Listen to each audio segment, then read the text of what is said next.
When you're setting up your four-wheel drive's electrical system for outback touring or even weekender style four-wheel driving, it can be quite daunting because there's so many different products on the market. What I like to do to try and work out which products you actually need and which ones you don't is to actually start off with your load, because that'll help you determine the best setup for your application.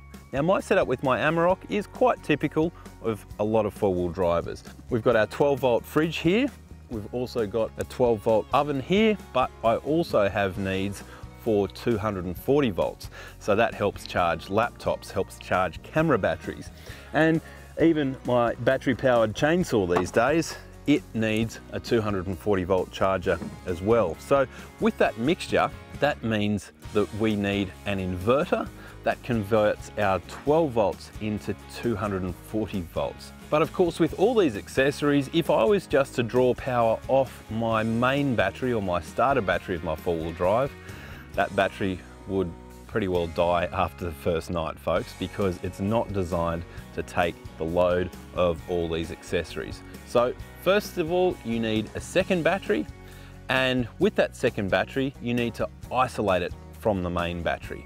If you don't have that second battery isolated, what happens is you will draw both down at the same time, and then you won't have enough power to start your vehicle. So what you want to do is protect that starter battery, make sure that it always stays above 12 volts, and then with that second battery, you can draw that one down with all your accessories. Now, isolating the battery is one thing, but we've got something that's a little bit smarter, and it's called a RedArc BC-DC 1240D.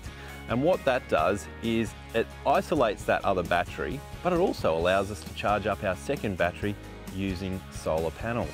Now, I really do love solar panels because they make no noise whatsoever, and they just keep that trickle of charge going into your auxiliary battery whenever the sun is shining. The nice thing about this is that it is a solar blanket, so it's very compact to store, so this thing just folds up really quite easily and takes barely any space. These panels really do just allow you to extend your touring range to as long as you want to go, because they always keep a little bit of grunt in that battery. Speaking of batteries, the style of battery we use is different to your starter battery. So your starter battery provides a lot of grunt for a short amount of time.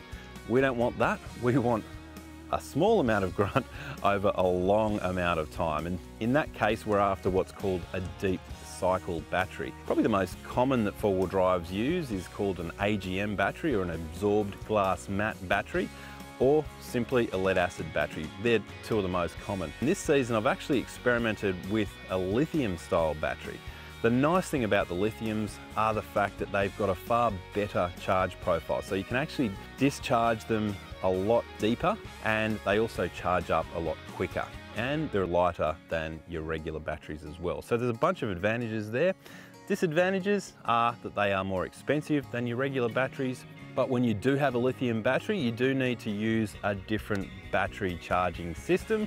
And that's where I select the lithium charge profile on the BC-DC 1240D. So we've covered off inverters and solar panels and isolating that second battery, but I really find that it's great to have a monitoring system for those as well. So having some accurate gauges that actually tell you what's happening in that battery system. Because when we go four-wheel driving, all sorts of things can happen.